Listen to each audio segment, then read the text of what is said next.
ఉభయ గోదావరి జిల్లాలకు జీవనాడిగా లక్షలాది ఎకరాలకు సాగు, తాగునీరు అందిస్తున్న sir Arthur Cotton Dowleswaram barrage ఆధునీకరణకు ఏపీలోని కూటమి ప్రభుత్వం శ్రీకారం చుట్టింది. కాలం చెల్లిన పాత గేట్ల స్థానంలో కొత్తవి అమర్చే పనులను ఈ నెల 11న ముఖ్యమంత్రి చంద్రబాబు లాంఛనంగా ప్రారంభించనున్నారు. ఈ బృహత్ కార్యక్రమం ద్వారా బ్యారేజ్ ని మరింత పటిష్టం చేసేందుకు ప్రజాప్రభుత్వం ముందడుగు వేసింది. బ్యారేజ్ గేట్లను నిర్మించి 50 ఏళ్లు దాటడంతో వాటి సర్వీస్ లైఫ్ ముగిసిందని, వాటిని మార్చాలని కేంద్ర జల సంఘం గతంలోనే సిఫార్సు చేసింది. ఈ సూచనల మేరకు ప్రస్తుత ప్రభుత్వం బ్యారేజ్ భద్రతకు అత్యంత ప్రాధాన్యతనిస్తూ ఆధునీకరణ పనులను పరిపాలన ఆమోదం తెలిపింది. మొత్తం 152.95 కోట్ల వ్యయంతో ఈ పనులను చేపట్టనున్నారు. ఇందులో భాగంగా శిథిలావస్థకు చేరిన 117 ఫ్లడ్ గేట్లను పూర్తిగా తొలగించి వాటి స్థానంలో అధునాతనమైన కొత్త గేట్లను బిగించనున్నారు. దీంతో పాటు 12 హెడ్ స్లూయిజ్ గేట్లను మరమ్మతులు, 175 క్రెస్ట్ గేట్లకు కొత్త rubber seals, 734 roller bearings అమర్చనున్నారు.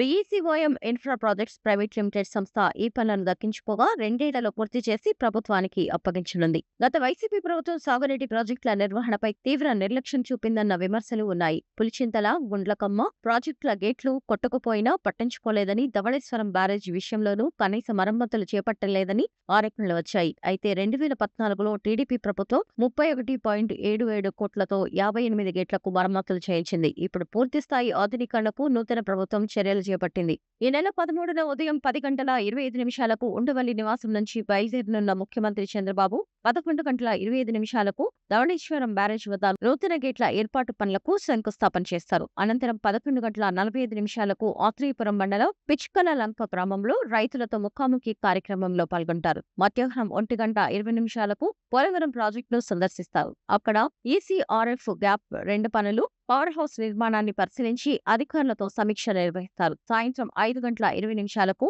Polavaram పర్యటన ముగించుకొని తిరిగి అమరావతికి చేరుకుంటారు.